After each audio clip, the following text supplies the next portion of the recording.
Yuk, kita pahami pengertian narative text, teks naratif, beserta struktur, jenis-jenis, kaidah kebahasaan, dan contohnya. Once upon a time, there was a young girl named Cinderella. She lived with her stepmother and two stepsisters.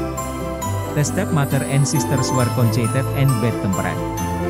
One day, they were invited to a ball dance in a palace. With the help of fairy godmother, Cinderella managed to come to the palace.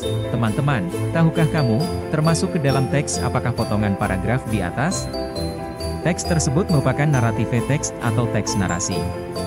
Teks narasi ini, pasti sering kamu temukan di keseharianmu, jika kamu suka membaca buku cerita, novel, atau buku-buku fiksi lainnya.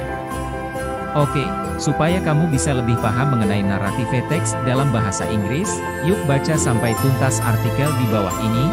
Ya, definition of narrative text, pengertian teks narasi. What is narrative text?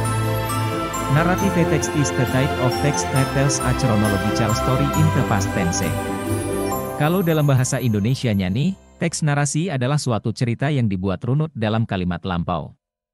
Narative text menceritakan cerita imajinatif ataupun cerita nyata yang dimodifikasi, dan disusun melalui urutan kejadian yang terjadi di masa lalu. The purpose of narrative text, tujuan teks narasi. The aim of narrative text is to entertain the readers through the amusing story. Jika diartikan, tujuan narative text adalah untuk menghibur para pembaca dengan ceritanya yang menarik. Types of narrative text, jenis-jenis teks narasi. Nah, narative text ini terdiri dari beberapa macam. Jenis-jenis teks narasi diantaranya ada cerita hayalan, fairy tales, misteri, misterius, cerita seram, horror stories, sci-fi, science fiction, romansa, romance, dan masih banyak lagi. Untuk lebih jelasnya, bisa kamu lihat pada gambar berikut ini. Wah, banyak banget kan, teman-teman. Kalau kamu, lebih suka baca teks narasi apa nih? Coba share judul-judul buku favoritmu di kolom komen.